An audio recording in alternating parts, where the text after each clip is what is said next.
Tcharam! Live da hora nona, vamos nós! Mais uma live.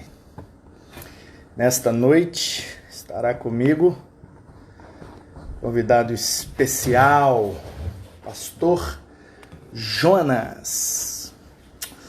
Pastor Jonas, da Igreja Batista em Araçá, Linhares, Espírito Santo. É ele que estará com a gente hoje, vai ser top, hein? Fala, Vanderlei. Beijo pra você antes que você peça.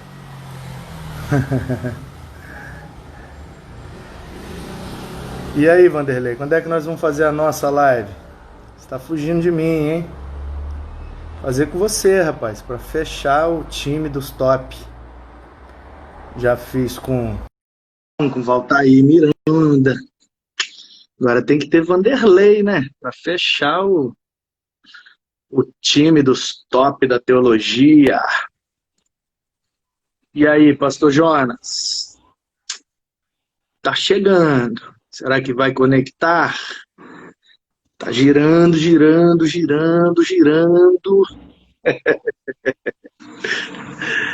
Daqui a pouco entra. Será que é a internet que não vai colaborar? Às vezes a internet dá uma pura na gente, né? E aí, pastorzão Jonas? Não tô conseguindo te ver. E aí, Manu, como você tá? Tudo bem, tô te ouvindo, mas não tô te vendo. É porque eu sou preto. Que isso? É, Eu acho que é a claridade. tá. É porque tem uma Não, luz tá atrás de tudo mim. preto e a bolinha tá girando. Parece ser a Bom, conexão, pode ser que esteja instável, entendeu? Se a conexão não espera um tiver muito, pouquinho. muito estável, ela fica meio. Aí às vezes vem o áudio, não vem o vídeo, às vezes vem o vídeo e não vem o áudio.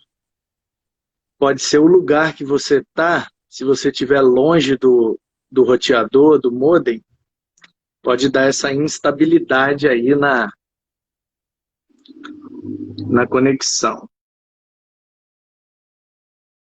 Você aqui, convidar de novo. Eita, vamos ver se vamos conseguir.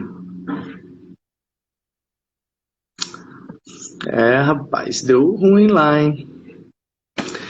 Deu ruim lá na internet do Pastor Jonas. Daqui a pouco ele tá aí. Nós iremos para a live da hora nona. Fala, Fernando, Williams, Sailan de Araújo, Fabrício, Pastor Francisco Zidoro, Varão de Deus, Varão de Deus. Vamos tentar de novo convidar aqui o Pastor Jonas. Na primeira vez, tivemos um problema com a conexão. Vamos ver se agora vai. Agora E vai, hein? aí? Tá me ouvindo? Tô ouvindo e tô te vendo. Ah, beleza. Manda pra nós. E aí, meu querido, tudo bem? Graças a Deus, lutando contra essa pandemia, mas estamos bem. Como é que tá aí em Linhares? Rapaz, a cidade, né? Nós estamos enfrentando esse problema da pandemia, mas a cidade está funcionando. Com as segunda-feira tudo fechado, as igrejas já voltaram às suas atividades, né? Seguindo aquela regra, né? Número reduzido, álcool em gel, tal, né? O número de pessoas é bem reduzido. Por exemplo, no caso da igreja onde eu pastoreio, nós estamos com os cultos só domingo de manhã e domingo à noite. No meio de semana nós não estamos tendo, né? Entendi. E como é que tá aí os casos? Tá aumentando, tá diminuindo? Como é que tá? Rapaz, os casos de morte, por exemplo, têm aumentado bastante, né? Essa só a semana, só no dia de hoje, se eu não me engano, já chegamos a 35 mortos, né? Só de mortos. Aí, sem contar os contágios, né? Porque Linhares é uma cidade de passagem também, né? Tem essa questão. Uhum. Muita gente passa por aí e acaba deixando o vírus e vai embora e vai contaminando. Por exemplo, nós estamos do lado aqui de São Mateus. E São Mateus, se eu não me engano, São Mateus é uma das cidades mais contaminadas aqui do norte. Temos Colatina, a 70 quilômetros também, que está bem contaminado. Então... É verdade. É onde tem hospitais, assim, onde tem mais, né, referência, aí acaba aglomerando as contaminações também. Isso aí. As pessoas do interior vão para as cidades maiores por causa do recurso, né, hospitalar. Isso. E acabam, através de um enfermeiro, um funcionário, né, um médico, aí acabam espalhando a contaminação. Levam do interior para a cidade maior, né? Acaba acontecendo isso. Mas, pastor João, quero que você conte um pouco aí da sua história para o pessoal te conhecer melhor. Como é que você se converteu, como é que é a sua história, como é que Deus te chamou, como é que você foi para o ministério, como é que foi esse processo. Conta aí pra gente. Bom, vamos lá. Eu nasci no interior, né? Sou o 9º filho, né? O caçula, e minha mãe morreu quando eu nasci. E meus pais vieram para... Meu pai veio com os 9 filhos para a rua e me deu para adoção, né? Eu falo que foi o melhor presente que ele me deu, me dar para adoção. E eu fui adotado por uma família cristã, né? Meu pai, um obreiro da Assembleia de Deus, né? Era um presbítero na época. Então, eu fui criado num contexto cristão. E meu chamado foi cedo, né? Porque meu chamado foi aos 8 anos, né? E quando eu fui adotado, minha mãe já tinha 53 anos quando ela me adotou. Ela ainda está viva, tem 97 anos, né? E aquela coisa de pentecostal, né? E Deus várias vezes falou com minha mãe, usando pessoas falar com minha mãe. E um dos casos que essa pessoa falou com minha mãe que ele tinha permitido ela me pegar para criar, para cuidar, porque ele um dia iria me usar. E assim foi, fugi até enquanto pude, né? Porque ao longo da caminhada ouvi várias vezes. E algumas das minhas orações, uma das minhas orações que eu falei com Deus é: Deus me mira, mas me erra. Porque filho de pastor assembleano sofre, né? E eu nunca me afastei do evangelho, mas cresci com raiva de pastor, né? Nunca me afastei, nunca deixei a igreja, porque reunião de obreiro, o pessoal perdia ônibus, vinha da roça, acabava lá em casa, e eu perdia meu quarto, perdia meu ventilador, eu dormia na sala, e eu cresci com aquele ranço, né, com aquela coisa.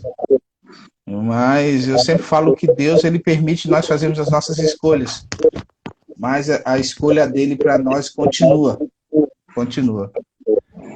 E num belo dia, eu termino o noivado, desempregado, me encontro em Ilhéus, fui fazer o São João como técnico de áudio, né? Estava desempregado da minha profissão real, que eu era mecânico, e sempre eu fazia uma ponta como em áudio, né? Tinha uns amigos, e lá eu tive a minha experiência pessoal com Deus.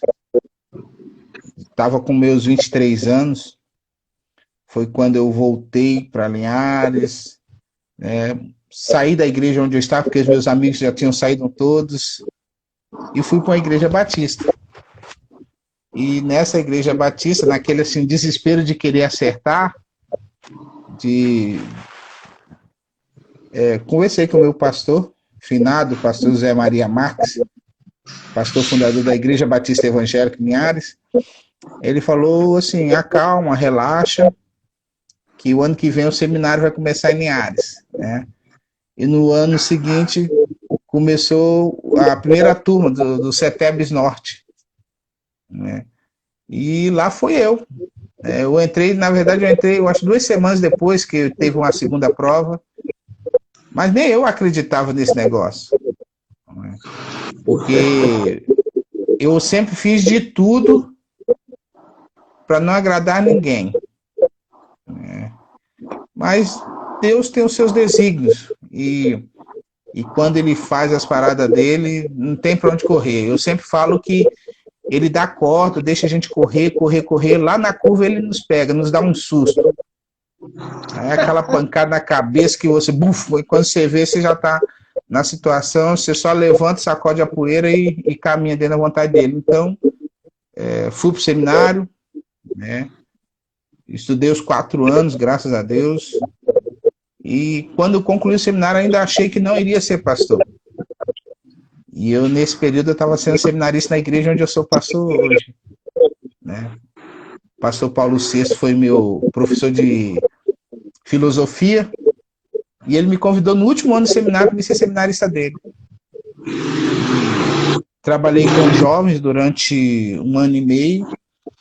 Aí, no ano seguinte, a Igreja Batista do Farias, que é a igreja batista mais antiga de Linhares, estava sem pastor e abriu o processo de sucessão. E ele me perguntou se eu queria participar. Eu não sabia como que era esse negócio. Tinha saído da Assembleia de Deus para uma igreja batista. E eu me identifiquei com a igreja batista. Na verdade, eu já tinha amigos batistas. E na época eu lembro que eu concorri com 2 grandes amigos, que são 2 grandes pastores. Pastor Enoque, que é pastor da PIB de Rio Bananal, e pastor Martino, que é pastor da Igreja Batista Central de São Mateus. E eu falei, rapaz, não vai dar para mim não, vou competir com 2 caras que já pregavam e tal. E no final das contas a igreja me escolheu, né? E ali eu fiquei 3 anos como pastor presidente e 3 anos como pastor interino. Foi quando, depois do 3º ano que eu estava lá, eu fui convidado para voltar para a igreja onde eu sou pastor hoje, há 10 anos.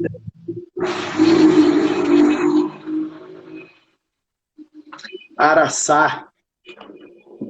Isso aí. E como é que foi o processo de ir para Araçá, fazer essa transição? Como que foi? Rapaz, Ipuaraçá era uma igreja que eu sou o 3º pastor dessa igreja, mas ela foi uma igreja que ficou 7 anos e meio sem pastor. Por exemplo, quando eu cheguei lá, ela já estava há 2 anos sem pastor, 2 anos e meio sem pastor. Então, assim, foi um processo tenso, porque na época era até o pastor Luiz Clix, que estava como pastor interino. E eu sempre tinha vontade de ir embora. Na época surgiu um convite para mim ir para Rio de Janeiro. O pastor Paulo VI, pastor da PIB de Ricardo Albuquerque, foi meu pastor, me convidou para ser auxiliar dele, trabalhar com ele. E eu querendo ir para o Rio, e o processo meio fechado, foi... Cheguei um momento que eu até falei com a Laudicea, falei assim, ó, vou tirar meu nome desse processo. E aí foi quando ela falou assim, Deus falou alguma coisa contigo? Aí eu falei, não. Ela falou, então fica quieto. E aconteceu que Deus permitiu, né, eu entrei, eles tinham reformado o estatuto nesse período todo, e ali cheguei, né, um momento conturbado, a igreja enfrentando sérios problemas, mas Deus me deu graça, e tem me dado graça até hoje. Algumas pessoas falam assim, 10 anos no Araçá, é só Deus mesmo. Tem quantos anos a igreja? A igreja vai fazer 22 anos. Praticamente metade do tempo de vida da igreja é com você aí. Isso aí. Você é o pastor com mais tempo na igreja, então, certamente. Isso aí. Isso aí. 10 de 22, quase metade. Isso Qual que aí. é a diferença que você vê, assim, você foi filho de pastor e, e hoje é pastor. Qual é a principal diferença que você vê da época do seu pai, coisas que você via e que você vê hoje que mudaram, coisas que melhoraram, outras coisas que podem ter piorado? Qual que é a comparação que você faz? Olha, eu vou falar uma coisa que eu sempre falo com o pessoal da igreja. Eu procuro pastorear o Araçá de uma forma que eu não fui pastoreado, né? Eu lembro que, por ser assim, eu sempre fui um pouco arisco, né? Não era muito bem visto, né? Aquela ideia de filho de pastor, o pessoal fala que era bocudo, tal. Mas eu nunca tive um pastor que sentasse comigo e falasse assim, Jonas, é assim, assim, assado. Nem meu próprio pai, porque meu pai, a criação dele foi totalmente diferente. Meu pai faleceu há 6 anos. Se ele tivesse vivo hoje, estava com 95 anos. Mas foi um parceiro, foi um parceirão, meu pai. Então, assim, eu procuro pastorear o Araçá de uma forma que eu não fui pastoreado. Procuro estar junto, gosto muito de visitar, sou um pastor visitador, né? Tento conduzir da melhor maneira possível, entende? Houve muita diferença? Houve. Por exemplo, a gente sai de uma igreja pentecostal, né, totalmente diferente a forma de governo, aquela coisa, né? Chega numa igreja batista e eu me identifiquei com esse negócio. Aquela coisa, você conversar, você prestar conta, eu acho interessante, porque até nos resguarda, né, nos protege. Então, assim, eu achei muito interessante. E da forma que eu pastoreio para a forma que eu fui pastoreado, é muito diferente. Muito diferente, né? Eu procuro não trazer um fardo, nem um jugo, né? Já é tanta luta, tantas coisas acontecendo no mundo, e você às vezes põe um jugo, não dá, né? Então, essa é a diferença, a comunicação, né? Apesar de eu estar ali quase beirando os 50, falta 6, né? Falta 6 anos para 50. Mas eu ainda me considero um camarada muito jovem, né? E eu sou pastor de pessoas de idades, né? Irmãs de 80 anos, 82 anos, irmãos de 70. Fui pastor do meu sogro, que morreu com 98 anos. Então, essas são as diferenças. Mas, pastorear o sogro, experiência complicada, hein? E fundador de igreja e diácono ainda, né? Meu sogro foi o fundador da segunda igreja batista aqui de Linhares. Sogro, fundador, diácono. Rapaz! Isso aí. Mas e aí, Cunhados de. Foi uma experiência boa, né? Porque meu sogro era daqueles tipo assim. Gostava de conversar com enigmas, né? De fazer as observações, tal. E quando eu ia visitar ele, eu só tirava só o dia para visitar só ele, que ali era aquele, a gente conversava, tinha aquele papo, orava com ele, cantava hinos, tal. E ele sempre dava a estacada dele. Eu lembro uma vez quando eu fui para a igreja do Farias, a igreja do Farias me convidou, ele falou uma frase assim que eu fiquei chocado, né? Porque até a época que eu assumi a igreja do Farias, ela era conhecida como, alguns falavam que era uma igreja que enterrava pastores, né? Era uma igreja difícil, né? E ele falou assim, o Farias é difícil, mas Deus sabe todas as coisas, né? E eu rompi ali, né? Eu fui o primeiro pastor daquela igreja a passar mais de um ano. Mais de um ano? Porque normalmente os pastores, na história, os pastores chegavam, eram poucos, que era interior, né? 18 quilômetros do centro da cidade. 2 anos antes de eu ir pastorear essa igreja, era estrada de chão. Imagina só, 18 quilômetros de estrada, 8 quilômetros, 10 quilômetros de estrada de chão.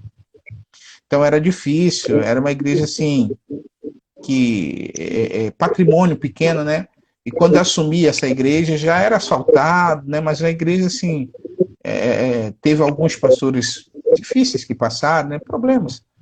E o lugar interior, roça, então alguns vieram de longe, chegaram ali e se assustaram. E eu, por ser da cidade de Linhares, né? Então, assim, eu gosto de conversar, eu gosto de estar na casa dos outros, eu gosto, não tem tempo ruim comigo. E casou. Tanto que eu tenho amizade com os irmãos até hoje lá. E qual que é o segredo?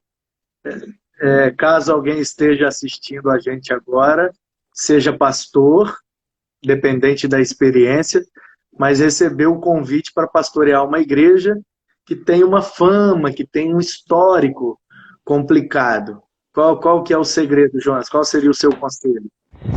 Rapaz, a convicção do chamado, ela tem que estar na frente. Ter convicção que Deus te chamou para aquilo. Segundo, ouvir bastante, falar menos, visitar, paciência e orar muito. Mas esse conselho aí foi muito genérico. Isso aí vale para qualquer ministério. Quero saber com relação a esse histórico, essa fama. Né? O cara foi pregar numa igreja, a igreja ficou interessada nele, ele tá para receber um convite ou já recebeu um convite, aí ficou de orar para responder para a igreja. Só que ele já ouviu dizer, já ouviu falar, muitas histórias, muitas complicações. É uma igreja considerada, né, entre aspas, a gente sabe que a igreja, de fato, ela sempre é boa. Os crentes, os servos, os discípulos de Cristo não dá trabalho para ninguém, não. Eles trabalham, né? Mas tem uma turma que está ali e que tem o nome no hall de membro, mas que vive numa dinâmica mais carnal, menos espiritual, mais religiosa e menos cristã, e aí acabam levando a coisa para um lado complicado, né? E a igreja vive problemas e acaba gerando uma fama, porque os pastores conversam entre si, né? A gente sabe das histórias e tal. Então, quando um cara recebe, essa é a minha preocupação, porque eu já passei por isso, e eu tive que me aconselhar muito com muitos pastores, tive que grudar nos meus mentores e ter muita cautela, muita atenção e muita ousadia em alguns casos, senão não romperia, não. Mas no seu caso, qual que seria o conselho que você deixaria para esse pastor? Um convite para ir para uma igreja considerada, né, pelo histórico, entre aspas, problemática. Sim. Igreja que tem pastor por fora, que tem aquelas dissensões, facções, coisa que nunca deveria existir, mas às vezes acontece. Sim, vamos lá. Você falou que foi bem genérico, então vamos aprofundar nesse poço aqui. Primeiramente, eu creio que o colega recebeu um convite, ele tem que ter convicção que Deus o levou para aquela... que é Deus que está guiando ele para aquele lugar. Segundo, o caso da igreja onde eu pastorei. Era uma igreja que não tinha condições de pagar um salário para o camarada assim, eu vou viver só do ministério. Né? Então, segundo, o camarada tem que ter convicção que ele... e ousadia do que ele vai estar fazendo naquele lugar. Por exemplo, usando eu como exemplo, quando eu cheguei ali, eu ouvi toda a história, né, de fora, que era muito conhecido. Eu orei, pedi a Deus direção e fui ousado e caí para dentro, né, tendo consciência de que não seria aquele mamão com açúcar, né, e outro, era meu primeiro ministério ainda, você entende? Então, precisei ser ousado, né? Precisei estar disposto a curar feridas, ouvir pessoas, né? Porque às vezes o pastor fala assim, não, eu gosto de ouvir, não, eu ouvi. Eu fui pastorear uma igreja na roça, que eu via irmãos acordarem cedo para ir pegar café, você entende? E e chegar junto e conhecer quem eram os irmãos, quem era a real história. Porque uma coisa é você ouvir as pessoas de fora falar. Outra coisa é você ouvir as pessoas de dentro falar. Então eu comecei a bater de porta em porta, tanto na porta dos crentes como não crentes. Entende? Lá, por exemplo, é um lugar muito católico. Tanto que tem 2 cemitérios, o cemitério dos crentes e dos católicos. Oh. É uma história do passado, né? Porque não deixaram enterrar um cristão no cemitério católico. Aí a mesma pessoa que fez doação da área para construir a igreja, assim diz a história, ele doou uma área para fazer o cemitério. Então eu comecei a fazer aquilo que eu entendi que tinha que fazer, visitar. Né? Fui batendo de porta em porta, e aí vem uma questão, eu fui o Jonas. Né? Eu lembro que as visitas que eu ia fazer, eu até, quando lembro disso eu fico até rindo, eu ia de bermuda, sandália, um óculos escuro e uma Bíblia canivete, Bíblia de bolso. E aí eu sempre ia com a irmã da igreja, a irmã Miriam, né? Foi aquela que, quando eu assumi a igreja, ela voltou para a igreja e falou assim: pastor, estou voltando para a igreja, que agora tem um pastor. E ela foi me apresentar às pessoas. Aí tem uma situação que ela foi me apresentar para uma pessoa, ela falou assim: esse aqui é o nosso pastor, tal. E eu de óculos escuros, a pessoa me olhou de cima e embaixo, tipo assim, esse aí é o pastor? E lá, porque os pastores anteriores, uma igreja antiga, era sempre aquela ideia, né? Pastor de terno, gravata, tal, calça social. E imagina só, cara, roça, barro. Então eu chegava na casa das pessoas, aí ia igual a casa das pessoas que não eram crentes. As pessoas assim, esse aqui é o nosso pastor. Tem uma pessoa que eu tenho uma grande admiração por ele, o nome dele é Jerenildo. Um dia eu cheguei na casa dele, aquele mesão de madeira grandona, e ele sempre gosta de festa, muita festa, né? E eu cheguei lá, aquela furrupa, aí me apresentaram, ele mandou tirar tudo da mesa. Eu falei: não, rapaz, você não vai tirar nada da mesa não, rapaz. Eu só vim te conhecer, você é o rei da sua casa, você que manda aqui e tal. Aí ele mandou logo trazer a camisa, eu falei: não, pode ficar sem camisa. E ele ficou olhando assim pra mim e falou assim: você é um pastor diferente. E depois disso ele começou a ir na igreja. Mesmo ele sendo católico, a esposa também. A esposa um dia chegou assim: pastor, eu queria fazer uma decoração na igreja, posso? Eu falei: pode, sem problema.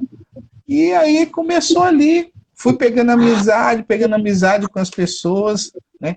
Tanto que até hoje, quando eu volto lá, eu vou na casa de muitas pessoas que eu deixei sair de lá, eles estavam indo na igreja. Os católicos mesmo, eu ia visitar eles. Ali a gente ria, falava sobre futebol, eu sou flamenguista, né? Então a gente fazia gozação, tal. E aquela coisa. Então, assim, eu quebrei paradigmas. Né? Então, só para você ter uma ideia, eu fiz 13 velórios nos 3 anos que estava lá. Da igreja eu só fiz um. O resto era do pessoal católico. Pessoal católico que morria, aí eles pediam para ficar lá na igreja. Aí o meu diácono ligava: pastor, e aí? Eu falei: não, pode deixar, só que quem vai fazer o culto sou eu, quem vai cantar sou eu, se tiver alguém que toca eu vou cantar, eu só não quero nada de verso, essas coisas. E ali eu fui pegando amizade, você entende? Os bêbados passavam na porta da igreja, eles entravam, eu não tinha essa dificuldade. Então, assim, eu creio que uma das coisas que o obreiro, para se dar bem num lugar, ele tem que ser ele. E ele tem que ser transparente. Tem que ser verdadeiro. Entende? É uma das coisas, assim, que esse Jerenildo, talvez, ele falou na presença de todo mundo, assim, depois que eu saí de lá. Ele tem um bar, né? Um dia ele reunido com as pessoas e falou assim: já vi vários pastores aqui, mas isso aqui é homem, esse negócio aqui é homem. Então eu me sinto lisonjeado, porque eu falava, eu cumpria aquilo que eu falava. Se desse ruim, eu assumia os meus erros.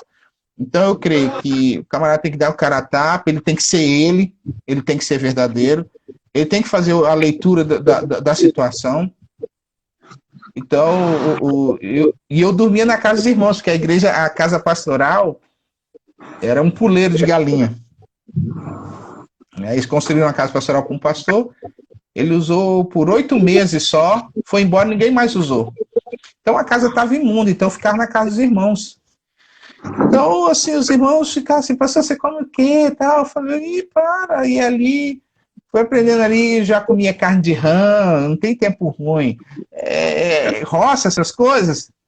Então, eu creio que o colega, quando ele é convidado, ele não pode ficar comendo pilha. Vai pelo que os outros dizem. Não, vamos lá, vamos ver o que se realmente é esse negócio aí, a parada é essa aí mesmo, né? E não criticar o outro colega que passou, passou, né? E como diz uma frase de uma música do Titãs, o que passou, passou, daqui para melhor foi, só quero saber o que pode dar certo. Não tem um tempo a perder com as coisas lá de trás. Não tem, cara, já foi. E aí, né, então, e o camarada tem que ser ele, tem convicção daqui que eu fui chamado. Esse é um bom conselho para os pastores, independente da igreja que ele assumir, procurar sempre honrar os pastores que passaram antes dele, né? Isso aí, isso aí. Porque esse negócio de você querer fazer seu ministério em cima do erro do outro, isso não é legal. Isso não é legal. Aí, ele, independente do... Fazer homenagem, né? Honrar o cara em alguma data especial da igreja, né? Isso é muito importante, né? Porque senão a gente vai perdendo o lastro, né? Vai perdendo, porque a gente também vai passar. E claro que todos os pastores têm o intuito de abençoar a igreja, de deixar um legado para a igreja, apesar das dificuldades que todos nós enfrentamos, a gente sempre quer o bem da igreja e quer fazer um bom ministério. Está no ministério com o desejo de fazer um ministério ruim. Às vezes as circunstâncias acontecem e a gente perde um pouco o fio da meada, mas o desejo de todos os pastores é acertar, é fazer um bom ministério, é deixar um legado para a igreja. Mas às vezes a coisa não bate, a coisa não flui, né? Como um casamento, como qualquer relacionamento. Às vezes no namoro, empolgação, aquela paixão, a igreja gosta do pastor, o pastor gosta da igreja, mas aí ao longo do tempo vão descobrindo os defeitos, né? Tanto de um lado quanto do outro. O pastor vai vendo as dificuldades da igreja, a igreja vai vendo as dificuldades do pastor, e podem tomar um rumo, tanto o pastor quanto a igreja, que pode ser prejudicial. Então, infelizmente, nem todos os pastores têm ministérios produtivos, saudáveis. Às vezes o pastor tem uma parcela de culpa maior, às vezes a igreja tem uma parcela de culpa maior. Ninguém erra sozinho, mas o interessante é ficar esse conselho e essa dica. Porque eu vejo muitos pastores que chegam nas igrejas e ficam, sabe, tentando fazer para apagar o ministério daquele que passou. E eu acho que isso não é saudável, nem para a igreja, nem para o próprio pastor. Lembrando, claro, da lei da semeadura, né, Jonas? A gente só vai colher aquilo que plantar. Então, se a gente não honra ninguém, como é que a gente vai colher honra se a gente não semeou honra na vida de ninguém? Então, é por aí, né, que acontece. Independente do erro que foi cometido, né, a gente chegar numa igreja e procurar honrar, porque o pastor erra, mas acerta, e eu quero crer que acerta muito mais do que erra. Então a gente precisa aprender a honrar os pastores que passaram, né, honrar os membros fundadores, sempre que possível, né, em datas comemorativas, aniversários de igreja, a gente procurar sempre dar essa honra a quem merece a honra. Isso é bíblico e isso é extremamente saudável. Mesmo que você não tenha conhecimento, eu nunca conheci o pastor, não sei de nada, mas eu sei que ele já pastoreou aqui, então no aniversário da igreja, numa data especial, chamar o cara de volta, né? Chamar o cara para pregar, fazer uma plaquinha, fazer um certificadozinho, né, de honra, o mérito, e dar ao cara uma oferta generosa, um presente, né? Que a igreja pode dar para honrar o cara. A igreja que honra os seus pastores será honrada pelo seu pastor, que é Jesus. Mas se fizer o contrário, vai colher o contrário, não tem jeito, né? Isso aí. E outra coisa, Manu, ainda respondendo a primeira pergunta que você fez, o pastor ele não pode ter medo de tomar decisões. ele não pode ter medo, né? Eu lembro que eu tive que tomar decisões na igreja, mas até eu chegar a tomar decisões, tinha um diácono lá, que ele tinha um sítio, e sempre quando ele queria falar alguma coisa comigo, ele me chamava para tomar um caldo de cana. Ele falou, pastor, vamos lá em casa tomar um caldo de cana? Aí, tal, ele conversava comigo. Então, assim, graças a Deus, na maioria das decisões que eu tomei, eu acertei, né? Mas eu ouvia pessoas, eu pedia conselhos, né? Mas eu não tive medo de tomar decisões, de fazer coisas, às vezes de confrontar pessoas, né? Infelizmente, quando, né, se caso tiver algum colega nessa situação de assumir uma igreja, ouça isso. Às vezes os colegas chegam na igreja afoito para querer resolver, porque a igreja tem dono, tem isso, aquilo. Sim, a gente sabe disso. Eu acho que a melhor coisa é dar um tempo ao tempo, né?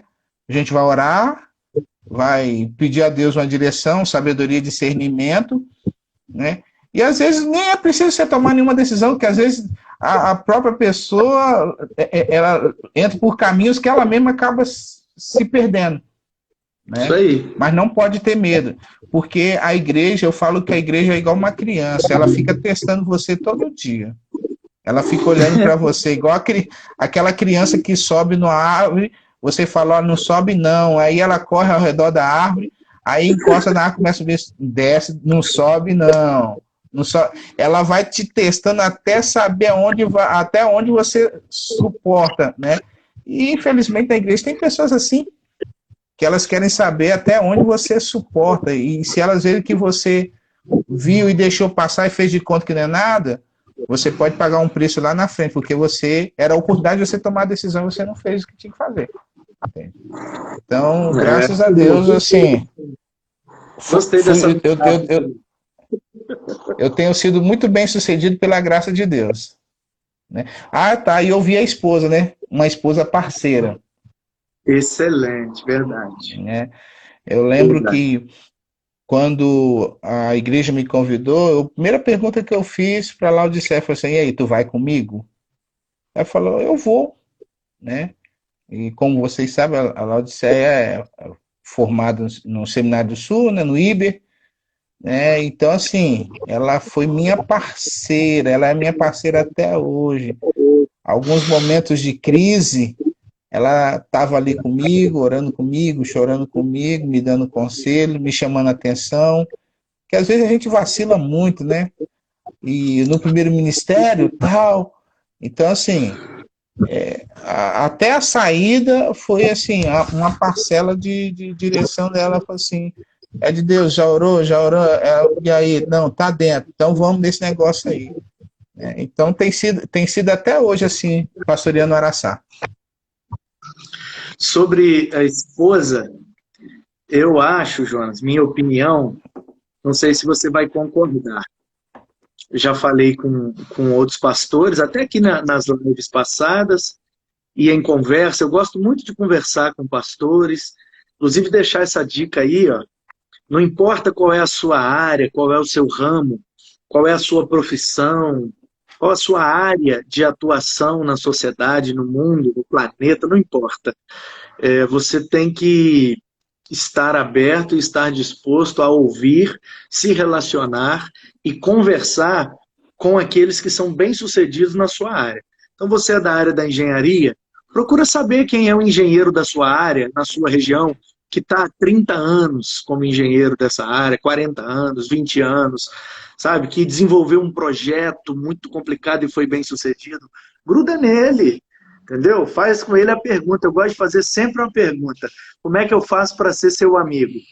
Toda vez que eu encontro um pastor, que eu conheço a história e sei que o cara mandou bem, ou o cara manda bem, ou o cara tem o potencial de que vai mandar bem no futuro, eu sempre me aproximo e por mais que pareça ser interesseiro, se for, podem me acusar, não estou nem aí, eu dou a mão à palmatória.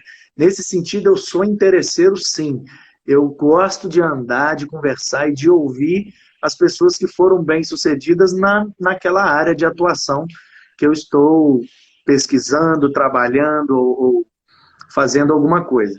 Então, eu sempre os pastores mais experientes, pastores com mais tempo de caminhada, eu sempre chego perto deles, me aproximo de forma intencional, conseguir o telefone, eu me aproximar dele, tomar um café com ele, eu vou no gabinete desse cara, eu chego lá na igreja, como quem, entendeu? Não quer nada, olha, eu queria marcar um horário com o pastor fulano, como é que eu faço? Eu vou na secretaria, eu dou um jeito, marco um horário, vou lá, ó, eu sou Manu e quero aprender, e o que você pode me ensinar, qual conselho que você pode me dar, como é que eu faço para ser seu amigo, eu vou mesmo, sou para frente. Tá certo? E alguns pastores, a maioria concorda comigo, mas eu já tive nesse processo de conversar, de perguntar, de ouvir, pastores que discordaram de mim. Mas a minha opinião é o seguinte, a mulher, a esposa do pastor, ela nunca será neutra. Ela não é neutra. Ou ela ajuda, ou ela atrapalha. Porque se ela não ajudar, ela já está atrapalhando. Então, eu sou dessa opinião. Não tem como ter uma esposa neutra. Eu não estou dizendo que não tem como ter uma esposa que não atua em nenhuma área da igreja. A minha esposa não tem dom de liderança, não tem. É dom de presidir, dom de governar, dom de liderar. É um dom. Ela não tem. Reconhece que não tem e fica nos bastidores.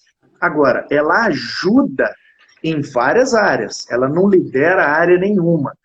Ela cuida de mim, ela me ajuda nas minhas questões pessoais, particulares, porque se eu tiver bem cuidado, eu vou, né, ter mais facilidade de cuidar bem da igreja.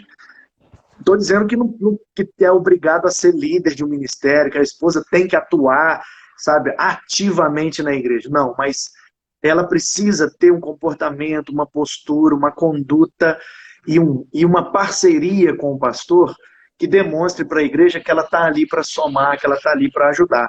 Né? Frequentar as atividades da igreja, frequentar os cultos, né? Ser uma mulher, quando alguém pede para fazer uma oração, ela ora, demonstrando que é uma mulher de oração, que tem piedade, que conhece a palavra, que é parceira do marido, que vai com o marido nas programações, que vai, sabe, nos aniversários, vai nos...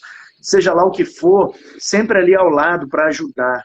Eu acho que se a esposa não fechar junto para ajudar, ela vai acabar atrapalhando. E eu vejo, às vezes, alguns pastores que têm muito potencial, pastores que são inteligentes, que são homens de Deus, que pregam muito bem, que aconselham muito bem, que têm carisma, mas às vezes são prejudicados pelas esposas, porque a esposa não compreende o ministério, não age como uma equipe, sabe? Eu acho que a família pastoral é uma equipe. Aqui em casa é assim que a gente faz. Nem sempre a gente acerta, mas esse é o caminho. A gente erra e acerta, mas o saldo, por enquanto, ainda está positivo. Então, eu penso assim, tem que ser uma equipe. Por quê? Porque a família toda é beneficiada ou é prejudicada por conta disso. A igreja vai promover uma qualidade de vida melhor para a gente, ou a igreja vai promover um prejuízo na nossa vida, no nosso relacionamento, na nossa família. Então, é uma equipe. Não tem essa de neutralidade. Ou vai ser bom para melhorar a vida da família, ou vai ser ruim para piorar a vida da família. Então, eu lido com meu filho dessa forma. Ele não tem que ser um pastorzinho. Né? Filho de pastor não é um pastorzinho, ele não tem que ser melhor do que ninguém. Mas ele precisa cooperar com o ministério, para que a vida dele melhore também. A família pastoral precisa compreender isso, porque se o ministério do pastor melhorar, a família vai junto, amigo. Se a igreja crescer, aí o cara aumenta, aí a família, passa para uma qualidade de vida melhor, aí pode dar uma casa, uma moradia melhor, o cara pode trocar de carro, vai andar num carro melhor, aí o cara vai ter umas férias mais tranquilas, com mais condição de dar um passeio melhor com a família. Então, quer dizer, todo mundo sai ganhando, mas para que o ministério cresça, todo mundo precisa estar agindo junto como parceiros para cooperar com o Ministério do Pai. Me lembro, alguns anos atrás, eu fui diretor de um retiro de filhos de pastores, e eu falei isso com os meninos, que muitos pastores são prejudicados pelos seus filhos, porque não entendem que tem que ser parceiros dos seus pais para ajudar o Ministério do Pai, senão vai prejudicar, e se prejudicar, é o próprio filho que se prejudica. Por quê? Porque meu filho tem um computador, tem celular, tem isso, tem aquilo, por causa do salário que a igreja me paga. Agora, se ele me prejudicar e eu ministério, é o computador dele que vai rodar, o celular vai rodar tudo, amigo. Todo mundo perde. Por exemplo, no caso da Laodiceia, o Elias está falando aqui que Laodiceia prega melhor do que eu. Laodiceia prega muito, realmente, é uma mulher de Deus.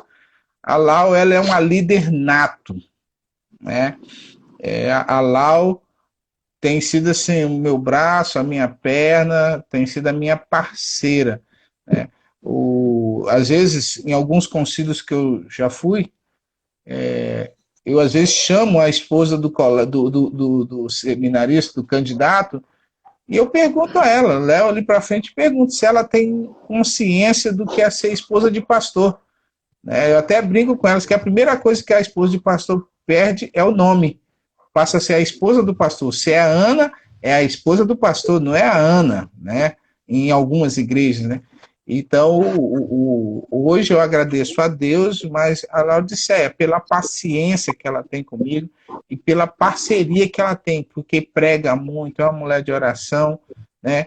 É uma mulher que me ajuda hoje, as conquistas que eu tive até agora, até aqui, primeiramente Deus e ela como parceira, né? As férias que eu passo na casa do pastor Elias, é porque ela está junto comigo, né? As férias que a gente sempre tem é porque ela está junto comigo, que ela tem consciência. Vamos. Não dá para ir, não vamos. Não tem aquela coisa de fazer birrinha, biquinho. Não vou mais na igreja. Não, tá junto. Cai para dentro. Não tem tempo ruim, não. Ela não tem medo de guerra. Laodiceia, não. É faca no dente. É isso aí, rapaz. A família é imprescindível para um ministério bem sucedido. É imprescindível, porque o cara pode ser top das galáxias, o cara pode ser um pastorzaço, mas se a família não pegar junto, a igreja não acredita, o cara fica também meio sem moral para pregar, para falar, Isso aí. né? E aí vai só ruindo, né? Vai ruindo aqui, ruindo ali, e daqui a pouco desmorona tudo, né? Muito importante, Jonas. Muito bom você ter tocado nesse assunto, ter levantado esse ponto aí da conversa. Nós temos ainda mais 10 minutos de live.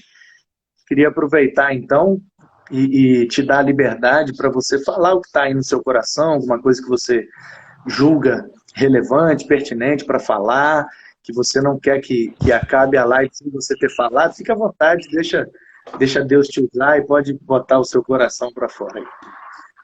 Bom, eu creio que hoje a maioria das mensagens, eu vou falar do que eu tenho pregado na Araçá, é uma palavra de fortalecimento, né?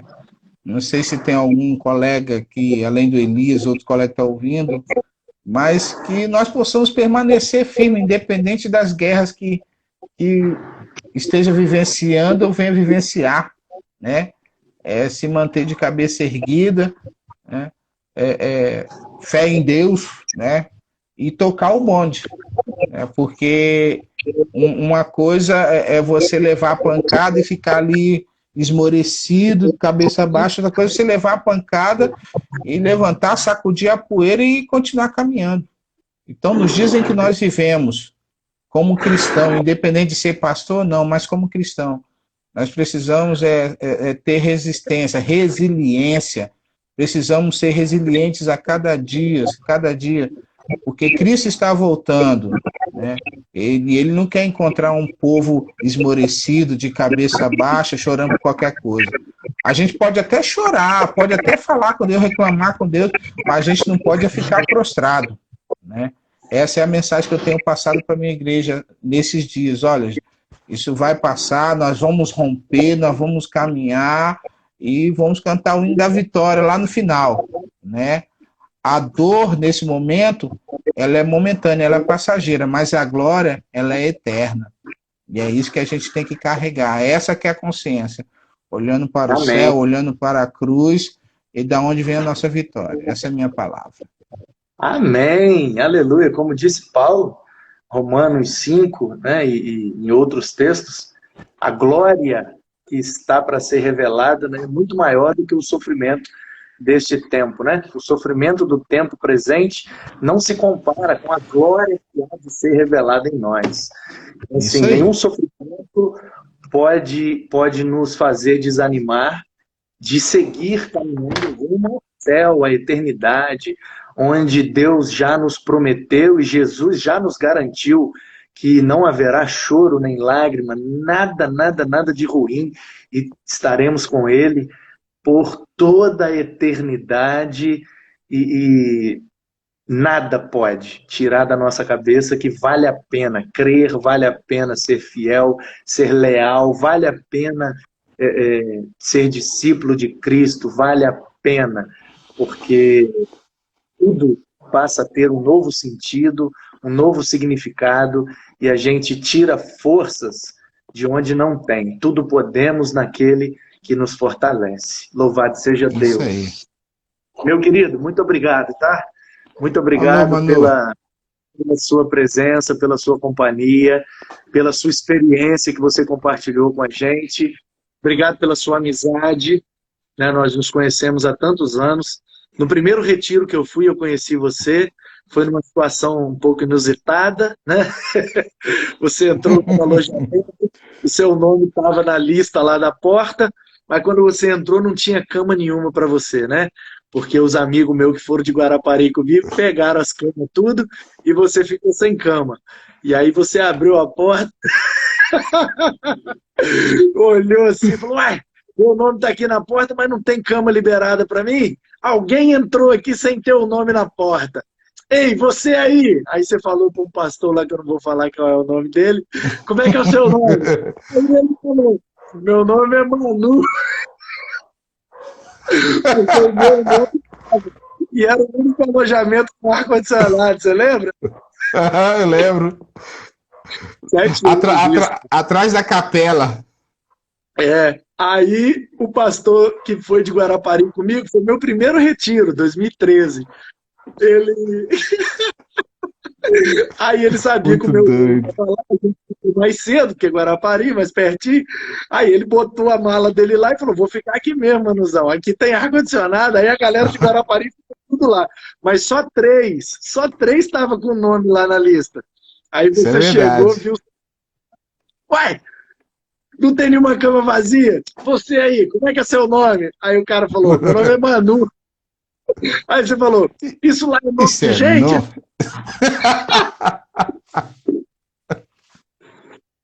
Aí o cara falou, claro que é, Manu Mesa Barba. Aí você falou, piorou. Isso é nome de gente? Aí pior é que você foi lá, deixa eu ver, você tá me zoando e você vai sair da cama aí. Quando você foi lá, olhou a lista, Manu Mesa Barba. Misericórdia, rapaz, qual é o pastor que tem esse nome? Esse nome feio. Saiu boa tarde da sua mala e foi lá pro outro alojamento. Cara, como nós rimos disso aquela vez, cara. Não, e depois eu voltei pro quarto, porque minha cama tava lá, pá. Pastor não é gente, não. Pastor não é gente. Pai, aquele retiro teve uma situação também muito engraçada, cara, que foi o pastor... Ah, meu Deus. Como é que é o nome dele, cara? Aquele que escreve as revistas, que é da, mora em Linhares, capelão aí. O Wilson Machado. Cara, isso.